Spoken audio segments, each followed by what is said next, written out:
Providing an easy and accessible working dairy farm for research trials is one of Marshak Dairy's main objectives. Research projects largely focused on nutrition, environmental sustainability, mastitis, and cow comfort. Today we have Dr. Doe, who is currently doing the research at Marshak Dairy, and then also Dr. Pitta is also here, but you'll be hearing from Dr. Doe today. Thank you. Awesome. I love it. Okay, so thank you so much, Selena. We're excited to meet Dr. Doe and hear all about the research at Marshak Dairy. Okay, hi, everyone. So I am Dr. Doe. I'm a professor of agriculture systems here. I have been working here at Penn Vet for nearly 30 years, and my work here is primarily research. My research addresses environmental challenges associated with the agriculture, and my research projects, studies I have done over the years are primarily about on the dairy. And let me just give you an example that will be easier to understand and to comprehend. So recently we conducted a feeding trial by using food waste. And this food waste specifically are generated at a fruit processing center near us. This is citrus waste that they separated from the good qualities, and this is a poor quality would not be suitable for human consumption, and therefore it would not go to the through the supermarket human food supply chain. So we decided to do a feeding trial and using our dairy cows to see if the cows would eat the citrus waste, and two, how they would function in terms of dry matter intake and production efficiency, feed efficiency, nitrogen efficiency, and also the milk yield and the environmental impact after that. So we had our whole herd was at the time was 160 milking cows, separated into separated feeding into two groups. So one group receiving the control diet, which contained the standard feeding ingredients like corn silage and corn grain and protein mix and grass hay, etc. That's standard conventional feeding ingredients. And then the other group for treatment receiving citrus waste. So we used 16 pounds per cow per day of the fresh citrus waste in the diet. Of course, the 16 pounds of citrus waste would displace some of the conventional feeding ingredients, right? So we did this, made the different diets on a daily basis. Every day we monitored the feed intake, and we recorded the milk yield. And we did this study for 24 days. And of course, we monitored the cow performance and how they liked it as well. So long story short, at the end, when we added all this data together and analyzed it, what we find that is that the cows fed the citrus wheat diet milked better, and on average it was 4 to 5 pounds more milk per cow per day. So what this means for the farm would be, one, it's more milk, of course, and bigger milk check, right? And also with the citrus fruit replacing some of the conventional feed ingredients, your feed cost is lower. So that's the double benefits on the farm economically. And then we also based on the feed usage and dry matter intake, etc., the feed conversion ratio was better. and more efficient in the feed usage, and also higher percentage in nitrogen capturing efficiency. And in terms of the nitrogen captured in the milk protein versus the what was fed in the diet. So feed used more efficiently, nitrogen used more efficiently. Now, beyond the farm level, we also estimated, calculated the cascading effect, because now you conventional feed the ingredients, you have the reduction. That means you no longer need to the land to produce this feed. So at the herd level, we calculated if we are to feed 16 pounds of citrus waste per cow per day for the whole herd, on a yearly basis, we would spare 12 acres of land, right? And then you would spare nitrogen fertilizer, phosphorus fertilizer, and the fuel related to this field operation of full crop production. So the nitrogen fertilizer we calculated is more than 700 pounds per year. And then phosphorus was more than 200 pounds per year. Of course, reduced fertilizer usage, that means reduce the cost to the farm and reduce the potential environmental impact, nitrogen losses to the water. And you help to preserve the non-renewable resources like phosphorus. Very cool. Very cool. Yes. Wow, that sounds like some incredible research that you get to be part of. That's just incredible. Oh, what do we have over here? This looks pretty cool with these little huts over here. Yeah, this is you can see the feed as well there. So this is we call it a kaolin tub. This is something we recently purchased and installed. This will help us monitor the cow performance and how much they eat and the behavior, and to give us a better facility, a better way to do the research, the feeding trial. When I did my feeding trial, it was the whole herd, but this would give us the opportunity to measure the better control. Yeah. Sure. Better management. That's incredible. Huh. So in each spot right there, is that just a different cow, or the different feed in each one? It's for different cow. So each cow each cow has her own tub. Yeah. Okay. Yeah, this is the early stage of the training, training the cows to get used to using this facility. And also Jane, that machine at the end is called the green feed. Maybe are you going to have Dr. Pita later for this virtual? No. Okay, let's walk down there. So the end piece. Look at them. They have their own little holes to eat. That's pretty cool. Yeah, we have 24 kaolin tubs here. We can have 24 cows in this study, and this make it a lot easier for us to measure how much each cow, how much we fed and how much she was left over.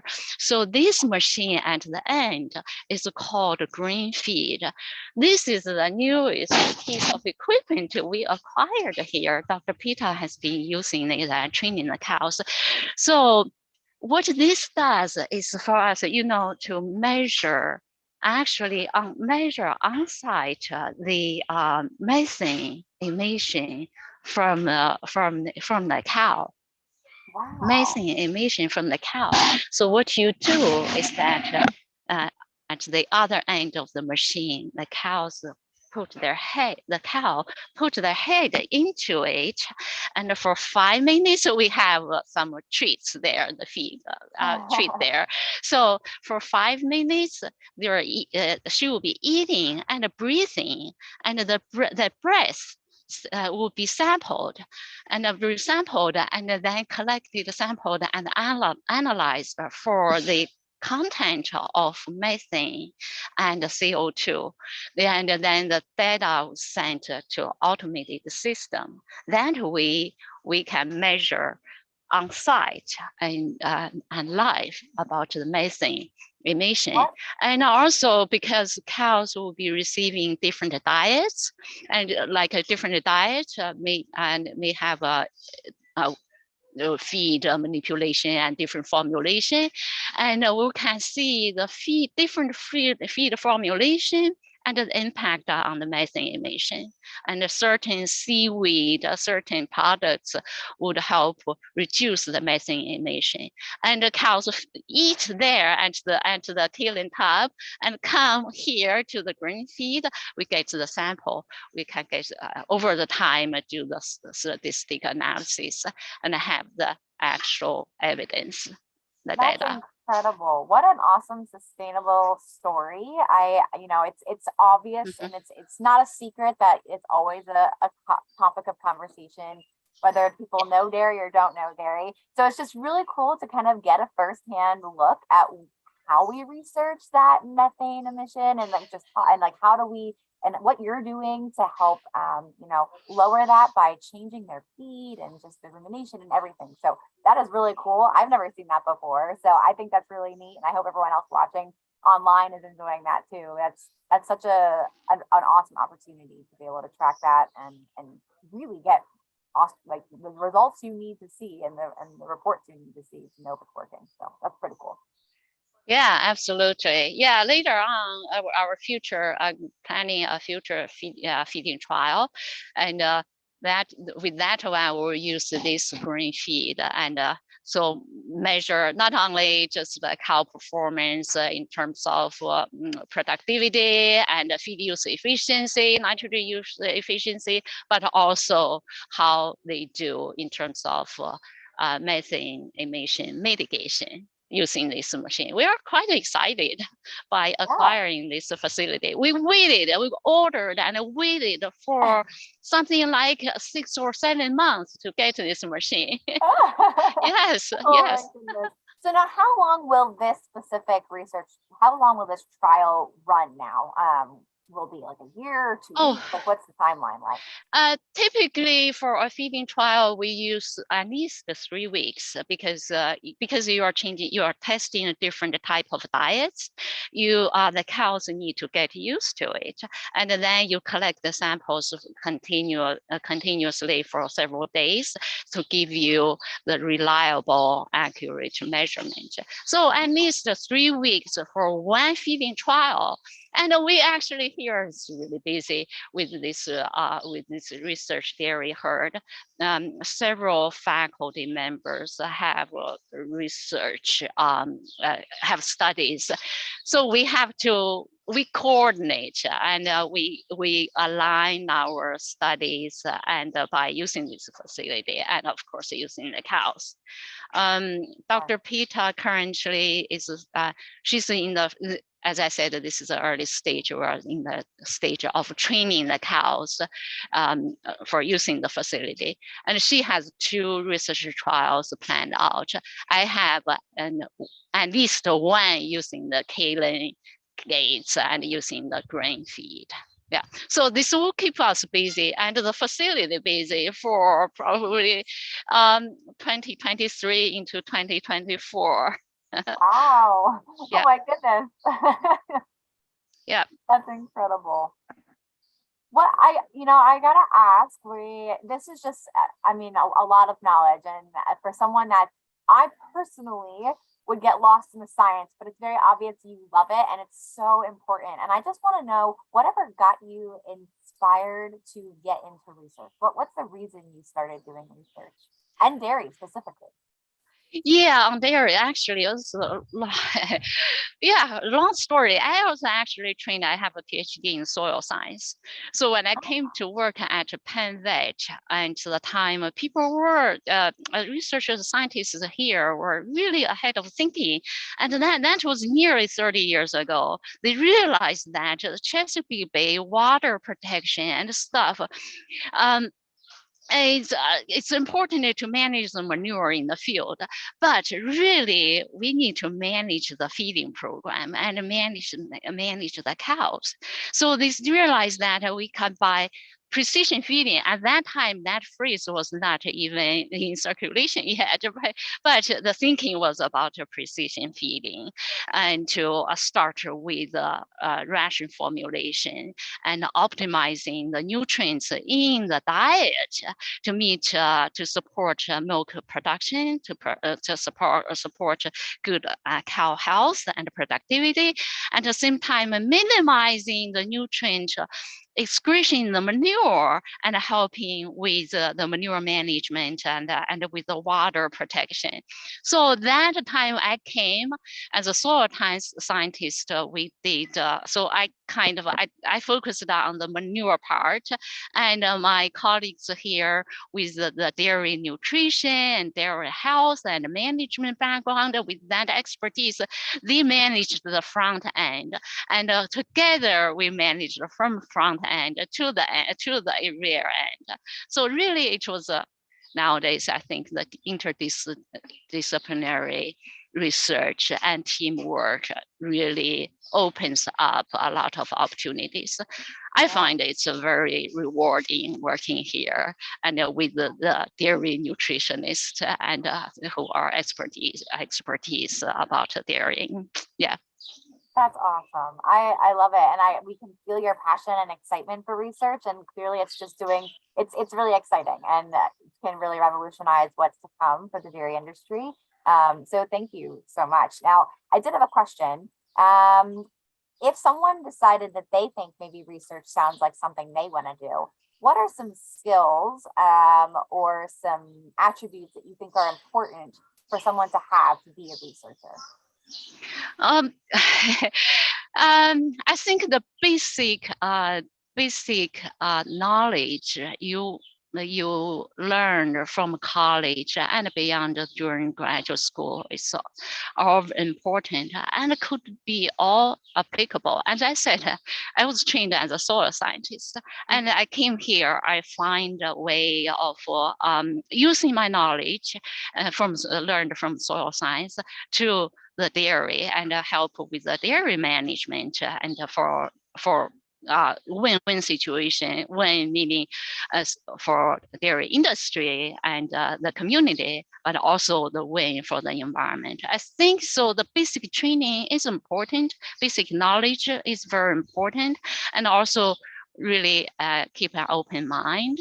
And nowadays with this interdisciplinary and the collaboration, you never know what kind of opportunity would come up, and you never know what career the path may lead you. But you need to be well trained and prepared. And again, even the basic chemistry knowledge and would be helpful eventually with the application on the farm. Sure. So if anyone, when we're watching this, if you have an interest in chemistry and just like really, helping move the industry forward and a drive to work with a team, it sounds like you've got to have some pretty good team skills to work together so that research projects can come together. It sounds like research would be something that would be good for you. So that's awesome. I do have another question that came in. We were wondering, what is your favorite research project that you've ever worked on? Something that maybe was really revolutionizing or just really fun to do. What was your favorite research project you've had a chance to work on? The feeding trial, citrus feeding trial is my current favorite. Yeah, because you really see the milk yield increase by the cow. So it's on a daily basis. That was really, really interesting and exciting and inspiring. I mean, I was inspired by the cows, how they responded, right? Yeah, so that's my current favorite. Actually, in the past, I had a long study, many years, and a large scale and a multi-state that was focused on phosphorus. That was my favorite because at the time, for a long time, there was the misperception about phosphorus, and we thought phosphorus in the manure would not, and in the soil would not go anywhere because it's not soluble and it's relatively benign, etc. But I did quite some study there and applied my knowledge about phosphorus fractionation and phosphorus solubility and the laboratory procedures and method that I learned from the soil science. I applied that knowledge to the manure phosphorus here at the dairy at this university. We find the things we find about phosphorus solubility and how after field application it will dissolve in the rainwater and move with water and potentially get into streams and creeks and stuff. That was really eye-opening, and it was very exciting. So the excitement and how it started, it was a whole week conversation. I was talking to this professor who's the dairy nutritionist, and dairy nutritionist, he had very little knowledge about phosphorus, and it just kept asking me, talking in the hallway, and kept asking me, what is the chemical forms of phosphorus in manure? I kept asking me several times with conversation, and eventually I thought, I don't know, so why don't we measure it? So I applied the soil phosphorus fractionation methodology to manure phosphorus, and from there we find the results, the findings, the outcomes is different from what people have been saying about the phosphorus solubility. So we published in scientific papers, and we got grants, and from there we got a lot of support and a lot of more findings. Yeah. That's incredible. Awesome. The excitement is just really, really cool. So while we've been chatting and hearing you, we see this red contraption thing behind you, and we'd love to just know, what is that and what is it used for? And maybe just talk about that a little bit. Yeah, I actually, there is a name for it, but I'm not sure. It's called, there's something, comfort hoof care. I believe this is a tool for the veterinarians. I believe this is what they use to keep the cows stable and do the food trimming. You know, cows are, they are heavy. They are 1,300 to 1,500 pounds. The heavy weight carried has a very heavy bearing on their hoof, on their feet, right, the bottom. So when they stand a lot, right? So yeah, so this was, they called it hoof trimming or something. That's a health measure, a cow wellness measure we take here. So this is the facility to keep the cows steady when they do the procedure. That's all I know. Yeah. Gotcha. Kind of like a little chute. Like you just kind of like put them in there, and then they can do their feet. That's awesome. Very cool. Yep. We weren't sure if it had anything to do with your research or not. That's why we were curious. Yep. Awesome. Well, I think we're wrapping up on questions over here. Dr. Du, do you have any other tidbits or facts or anything fun you'd like to share with us about research or about your sustainability work or anything like that before we wrap up today? Can you say that again? I got distracted. I got distracted. We were just wondering if you had anything that you would like to share with us before we jump off for today. If there's anything else you wanted to share about research or sustainability or anything like that before we tune off today. I just wanted to say, everybody drink milk and eat dairy products. I love it. And this is something I was in a very ongoing study, current study, not completed yet, but I can share with you a little bit of that. The importance of milk and dairy dairy products. We're doing this global nutrition security, food and nutrition security study. And North America and the Europeans we calculated 11 essential nutrients that is essential for human health, human nutrition, right? And of these 11 nutrients, vitamin A and calcium are the least adequate or the most deficiency worldwide. But North America and European diets, and this deficit was relatively minor. And the rest of the world really have a severe deficit in calcium and vitamin A. And then we looked at the different food groups and the relationship with this nutrient deficit versus nutrient adequacy. This is for human diet. It was a lot. It has a lot to do with the dairy products, with milk. Yeah. So yes, very important. Calcium. Components in dairy. Yes, big components with dairy. We look at the graphs of the different global region and the food groups and these nutrients, where the calcium and the vitamin A are in the least problem or most highest efficiency adequacy. It's just where the dairy production and the dairy products consumption is the highest. So that's really important. Support dairy. Yeah, awesome. Well, thank you so much, Dr. Doe, for taking some time today to answer our questions.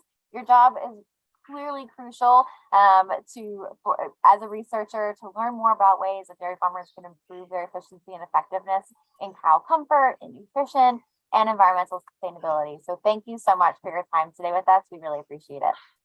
Thank you. Thank you. Awesome.